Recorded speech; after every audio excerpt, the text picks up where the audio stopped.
Kahit mahigit isang buwan na nakalilipas mula ng idaos ang midterm elections, muling pinaalalahanan ng Commission on Elections ang mga kumandidato, nanalo man o natalo, na magsumite ng kani-kanilang Statement of Contribution and Expenditures o SOSE.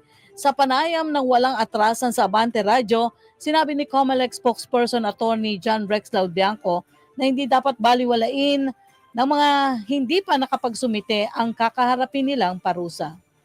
Kapag ka po unang pagkakataon na ikay tumakbo tas hindi nagsubmit ng SOSE, whether talagang hindi nag-file o kaya ay nahuli at hindi na po namin tatanggapin yan, sa unang pagkakataon merong multa. Nakalagay po sa resolution namin kung magkano, merong 30,000, merong mababa sa 30,000.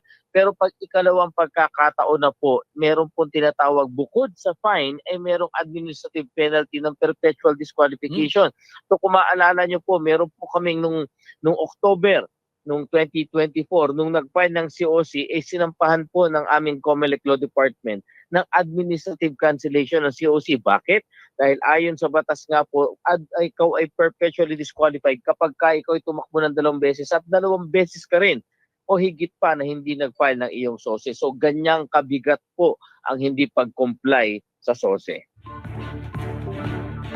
Sa usapin naman tungkol sa second placer rule at recomputation, nilinaw ni Laudianco na hindi nila inimbento ang naturang kautusan. Una nang iniutos ng Korte Suprema ang pagpapatigil sa second placer rule ng COMELEC, partikular na sa kaso ng Maguda Datu laban sa COMELEC. Kaya po nagpahayag na po si Chairman Garcia na baka po ang COMELEC ay mag-file ng motion for reconsideration hindi para po kontrahin yung desisyon ng Korte Suprema, kundi para humingi ng paglilinaw ano ang gagawin ng COMELEC doon sa mga posisyon na walang succession.